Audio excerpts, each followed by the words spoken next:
नाशिकच्या TCS कंपनीतील लैंगिक शोषण प्रकरणामध्ये नवीन धक्कादायक माहिती समोर आलेली आहे। त्र्यंबकेश्वर रोडवरील आनंद रिसॉर्टमध्ये पार्ट्यांचं आयोजन करण्यात आल्याचं सुद्धा आता या चौकशीमध्ये समोर येत आहे। तर 2022 आणि 2023 या दरम्यान नियमित पार्ट्या आयोजित केल्या जायच्या। पार्ट्यांच्या माध्यमातून तरुणींना जाळ्यात ओढण्याचा प्रयत्न केला जायचा असा सुद्धा एक प्रकारे कयास लावला जातोय। तसंच SIT कडून आनंद रिसॉर्टची आता झाडाझडती सुरू आहे। या रिसॉर्टची सगळी चौकशी केली जाणार आहे।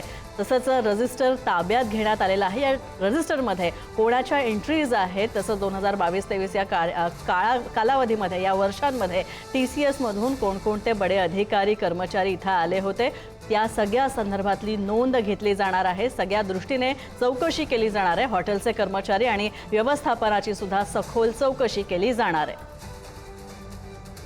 TCS कंपनीतील धर्मांतर आणि लैंगिक शोषण प्रकरणामध्ये एक धक्कादायक खुलासा झालेला आहे।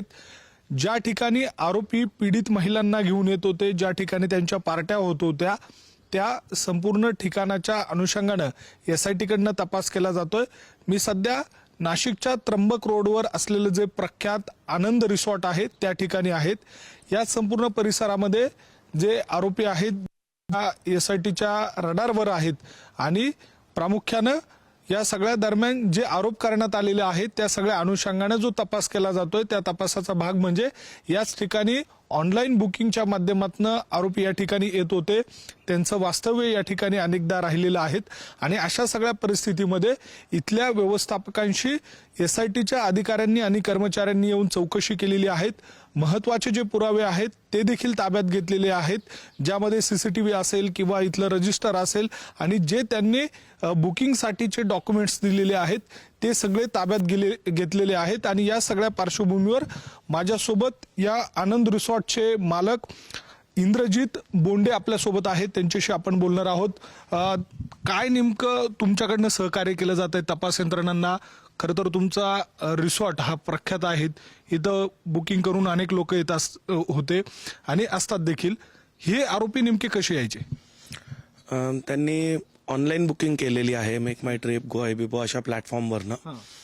आणि बुकिंग केल्यानंतर त्यांनी इकडे आल्यानंतर आपली जी रेग्युलर प्रोसेस आहे चेक इनची, ज्याच्यामध्ये आपण त्यांचं एज आणि IDs चेक करतो आणि त्यांची फिजिकल कॉपी घेतो, ती प्रोसेस आपण पूर्ण केली आणि अकॉर्डिंगली SITने मागितल्याच्या प्रमाणे ते डॉक्युमेंट्स आपण त्यांना सबमिट केलेले आहेत। काय नेमकं तुमचं आणि SITच्या अधिकाऱ्यांचं बोलणं झालं? काय काय अपेक्षित माहिती होती ती आपल्याकडनं देण्यात आली आणि विशेषतः तुमचं रजिस्टर वगैरे घेतल्याची माहिती आहे?